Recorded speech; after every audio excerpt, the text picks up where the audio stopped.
Frank लूकस 60s और 70s के दशक के अंडरवर्ल्ड का एक बड़ा नाम था, जो एक अमेरिकन ड्रग ट्रैफिकर था जो अपना काम हार्लेम न्यूयॉर्क सिटी से करता था।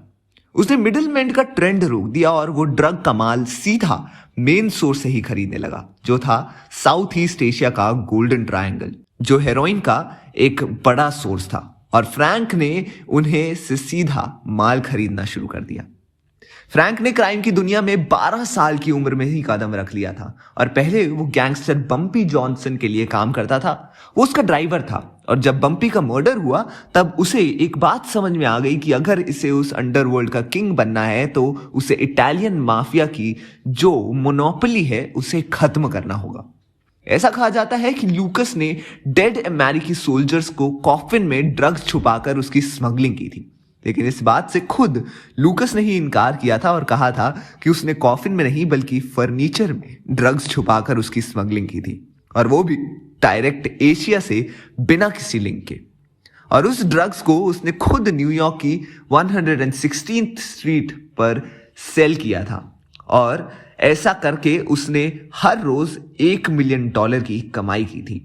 न्यूयॉर्क के स्पेशल नारकोटिक्स प्रोसिक्यूटर का कहना था कि लूकस का ऑपरेशन सबसे outrageous international dope smuggling gangs जैसा था, जिसने खुद ने उसे यूएस से बाहर लिंक्स बनाए और खुद सड़क पर ड्रग्स बेचे।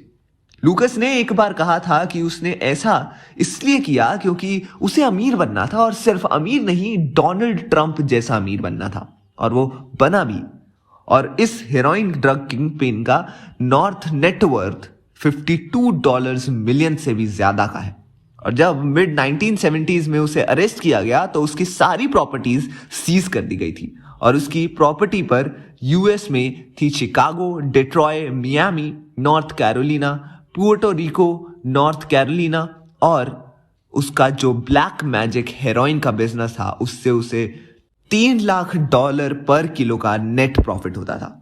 उसे 70 इयर्स इन प्रिजन की सजा सुनाई गई थी और 1981 में वो पैरोल पर छूट गया था, और उसके बाद 1984 में उसे एक बार फिर हेरोइन बेचते हुए देखा गया और उसे 7 साल प्रिजन में बिताने पड़े थे, और उसकी पत्नी भी इन सब में साथ देती थी और इसलिए उन्हें भी 5 साल की प्रिजन हुई थी।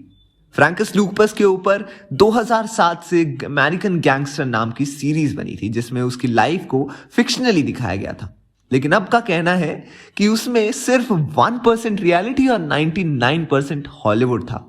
और याब से ऐसे ही ड्रग किंग पिन की स्टोरी पर बेस्ड साहू की स्टोरी होने वाली है, जिसमें अंडरवर्ल्ड की किंग की कहानी दिखाई जाएगी। तो आपका क्या कहना है इस वीडियो के बारे में? हमें कमेंट सेक्शन में अपनी राय जरूर बताएं और देखते रहिए हमारा चैनल बॉलीग्राज स्टूडियोज।